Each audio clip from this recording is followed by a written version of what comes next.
Hello guys, how are you doing today? My name is Aigerim and today I have decided to make a reaction video to Sadhguru's Overcomes the Fear of Being Judged. Let's get started. Whichever way you judge me has absolutely no impact on me because I'm completely stoned. I have not given this privilege to anybody, that somebody can make me happy, somebody can make me unhappy. Any moment we could be doing something wrong, so we listen to everybody. But what they say will not determine how I am.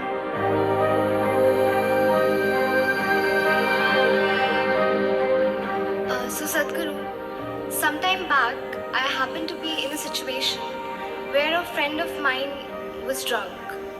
So when she was in the drunk state, she was repeatedly saying that please don't judge me as I'm drinking, please don't judge me. It is… but she's lost her judgment, but she doesn't want you.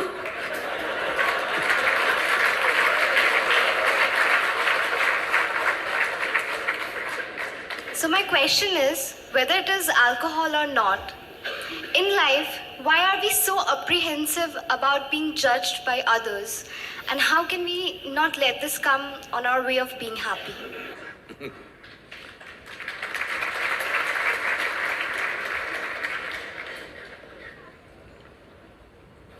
Look at me. See, I'm always stoned.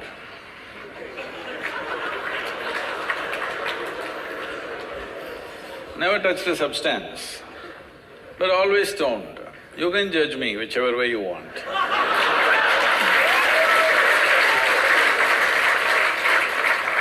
Because one thing is, I'm stoned in such a way that I have not lost my judgment at all. And at the same time, whichever way you judge me has absolutely no impact on me because I'm completely stoned.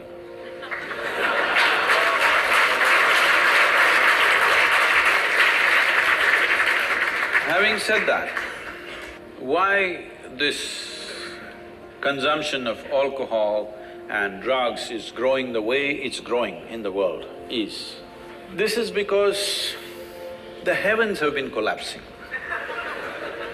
Yes, I was in Bangalore just 3-4 weeks ago. There were over 8,000 people doing a 2-day program with me. And just casually I asked, how many of you think you will go to heaven? Only 5 hands went up. Then I asked, are you all the hell people? No, it's just that both heaven and hell have collapsed in people's minds. This is the first time in the history of humanity that this many people in the world can think for themselves. Otherwise, your priest, your mullah, your pandit or a book was thinking for you. The first time that so many people can think for themselves. Or they're thinking right, thinking wrong, there are many issues about that. But they're thinking right, thinking wrong, but they're thinking. So all illogical things are naturally collapsing. Still, this generation has not fully walked away from it, still there is fear. They can't openly say, there's no goddamn hell or heaven. They're still fearful about it, but they're trying to make a little heaven for themselves here. So, hey, wait. So naturally, when they're not able to do it for themselves out of their own intelligence, they will fall back on chemicals. Today, just to take very affluent societies, because every society is aspiring to be like that, let's say you take United States, which is the most affluent nation on the planet right now. 70% of US population is on prescription medication. Another 30%, of course, buying it off the back streets.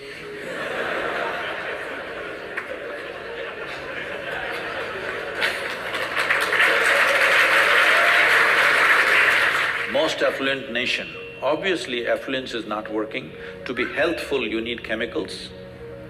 To be joyful, you need chemicals. To be peaceful, you need chemicals. To be ecstatic, of course, that is ecstasy. So, I'm not even looking at it morally. It's never a moral issue for me. If 90% of this population right now is on chemicals, believe me, the next generation that we produce will be a generation which is much less than us. If we produce a next generation less than ourselves, we have committed a crime against humanity, because the next generation must be at least one step ahead of us, otherwise we've lost it. We've lost the entire process of civilization when we produce a next generation which is actually less than us. So, we are heading towards this rapidly unless we teach individual human beings how to simply sit here and be blissed out. Stoned enough or no? Just look at me. But am I conscious enough, alert enough, clear enough? If there was a way to intoxicate yourself without losing your judgment, without losing your awareness, without losing your intelligence, it's a great thing. Intoxication is a fantastic thing. Only problem is, it takes away your judgment, it takes away your intelligence, incapacitates you. That is the problem, isn't it? Is it true?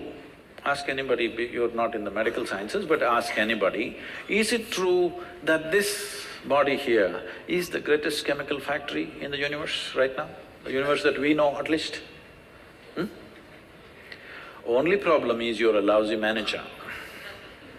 If you know how to manage this, you would be like me, always blissed out. Anybody can say what they want, anybody can do what they want. This is like this only. Because I have not given this privilege to anybody, that somebody can make me happy, somebody can make me unhappy, somebody can make me miserable. Right now, you are a consequence of other people's opinions. Where do you plan to go like this? Anybody can ruin you. You went outside, somebody told you, Shreya, you are the most wonderful human being we have seen. Then you were floating on that cloud, what number? What number? 9. Oh, in South we do 11. You were floating on cloud whatever number, and you came home, people at home told you who you really are. And the cloud will crash. No. It's very important that neither this way or that way, we listen to everybody, because we could be doing something wrong. Hello? Any moment we could be doing something wrong, so we listen to everybody. But what they say will not determine how I am. Never, ever. This you must fix, and you must tell your friend when she's not drunk. Because otherwise she won't understand.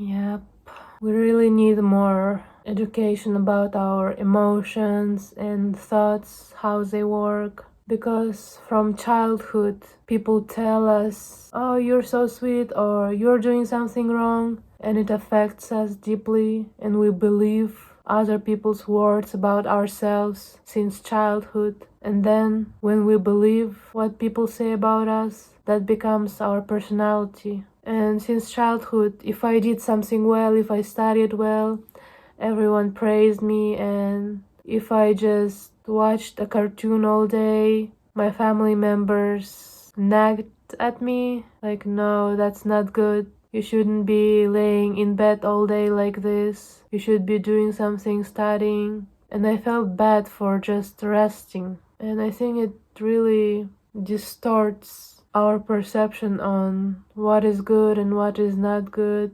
I think it's important to really know yourself and how this body works, how this mind works, so we're not influenced by others. I'm really glad that Sadhguruji is doing everything that he's doing for humanity. We really need more people like him in these modern times where I feel like people are just lost.